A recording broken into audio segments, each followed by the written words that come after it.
اور جتنے بھی حضرات دیکھ رہے ہیں یقیناً شرکت فرمائیں گے۔ یزید کا جو سوال تھا کہ کیا یزید نے براہ راست امام علی مقام کو قتل کرنے کا حکم اس سے آیا، اسی کے دربار سے آیا؟ میرے پاس تو تاریخ کے جو شواہد ہیں اس میں ایسا کوئی صریح عبارت نہیں ہے کہ کسی کو انہوں نے معمور کیا ہو، یزید نے کسی کو معمور کیا ہو کہ جا کر امام حسین علی مقام رضی اللہ تعالیٰ عنہ کو معاذ اللہ قتل کر دو۔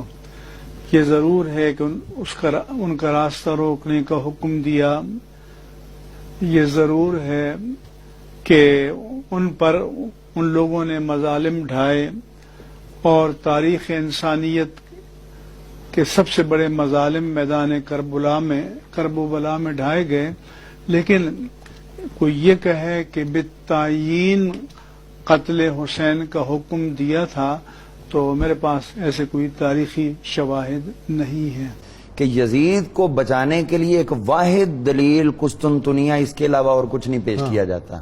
عمل میں دیکھیے والذین یؤذون اللہ ورسولہ، اب قرآن کی آیت بھی چھوڑ رہے ہیں یہ لوگ اس کو بچانے کے لیے۔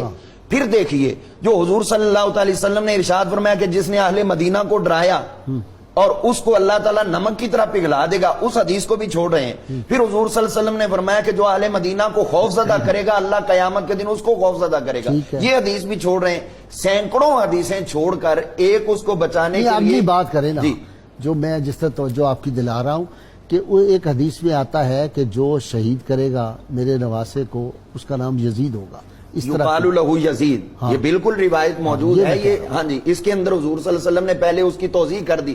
اور اس کے ساتھ ساتھ میں یہ کہوں گا یزید کا مسئلہ وہ بندروں والا، وہ حضرت امام حسن کا خواب جو جس پہ سورۃ القدر کا نزول ہوا ہے کہ بندروں کی طرح حضور کے ممبر پر اتر رہے ہیں، چڑھ رہے ہیں، یہ سارا اس کے اندر 83 سال کی عبادت سے بہتر والا اور ان کی حکومت کا وہ مسئلہ جانا۔ غازی صاحب جو کلین چٹ کا مسئلہ ہے اس میں یہ بات کہتا ہوں کہ کیا یزید کے اس عمل کی کسی صحابی نے کلین چٹ دی؟ کسی ایک صحابی نے؟ واقعہ کربلا کے بعد کائنات کے اندر صحابہ اس وقت بے شمار موجود تھے، کسی ایک صحابی کا قول لائیں کہ اس نے کہا کہ یزید اسے بری ذمہ ہے۔ پھر اگر یہ بھی نہیں تو کسی ایک تابعی کا لے آئیں، تبا تابعی کا لے آئیں، کسی ولی کا 14 صدیوں میں کسی ولی کا ہی لے آئیں۔ اچھا جی پروفیسر جی غازی صاحب، یہ بات کہ بلکہ ابھی اس پہ تھوڑی سی ہم نے ڈسکشن بھی کی تھی کہ یزید کا اس کے اندر کوئی جیسے تھیسس دیا جا رہا ہے کہ کوئی رول نہیں تھا، اور فی الاصل اس کا یہ رول تھا جس طرف آپ اشارہ فرما رہے ہیں۔ اس پہ جتنی بھی شہادتیں تاریخ کی موجود ہیں میں سمجھتا ہوں ان میں سب سے سکہ شہادت سیدہ زینب کا وہ خطبہ ہے جو آپ نے یزید کے دربار میں دیا۔ آپ دیکھیں جب سیدہ زینب یزید کے دربار میں پہنچی تو آپ نے کیا ارشاد فرمایا؟ اللہ کی ثنا اور آپ صلی پر صلاۃ و سلام کے بعد سیدہ زینب نے فرمایا اے یزید تو نے یہ کیا کیا؟ تو نے اپنے برے اعمال سے اپنے نامہ اعمال کو اتنا سیاہ کر لیا ہے کہ تو اللہ کے فرمان کے مطابق اس زمرے میں چلا گیا ہے۔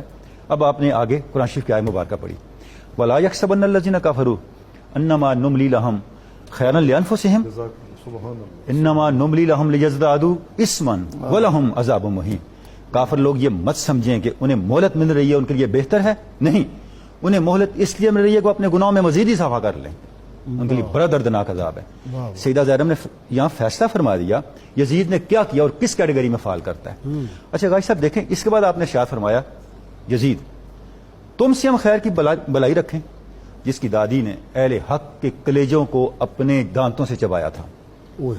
پھر آپ نے فرمایا طلقاء کے بیٹے، یعنی ہر چیز آپ نے ڈیفائن کر دی۔ غازی صاحب سیدہ زینب کا یہ جو خطبہ ہے یہ اہل حق کی وہ صدا ہے جس کی باز گشت آج بھی کائنات میں تازہ ہے۔ اس خطبے نے اس واقع کربلا کے کردار جو تھے ان کی حیثیت کو متعین کر دیا۔ آپ نے فرمایا طلقاء کے بیٹے تم اقتدار کی کرسی پہ بیٹھ کے یہ کیا کر رہے ہو؟ اپنی بہو بیٹیوں کو پردے میں رکھا ہوا ہے اور آل رسول کی بیٹیوں کو تم نے پردوں سے محروم کر کے ان اجنبیوں کے سامنے بٹھا رکھا ہے۔ اچھا اسی موقع پہ جب اس نے یہ اشعار پڑھے تھے کہ اگر آج جو چٹ دیتے ہیں تو وہ پھر چٹ کیسے صاحب دیکھیں جس وقت وہ یہ اشعار پڑھ رہا تھا کہ اگر آج بدر کے مقتول زندہ ہوتے تو مجھے دعائیں دیتے کہ یزید تیرے ہاتھ چھال نہ ہوں۔ سیدہ نے فرمایا تو یہ شعر پڑھتا ہے، وہ وقت آنے والا ہے تو کہے گا کاش میرے ہاتھ شل ہوتے اور میں یہ کام نہ کرتا، وہ کاش میرے ہاتھ شل ہوتے۔ اور غازی صاحب دیکھیں جہاں پہ آ کے سیدہ نے اپنے خطبے کو ختم کیا، کہاں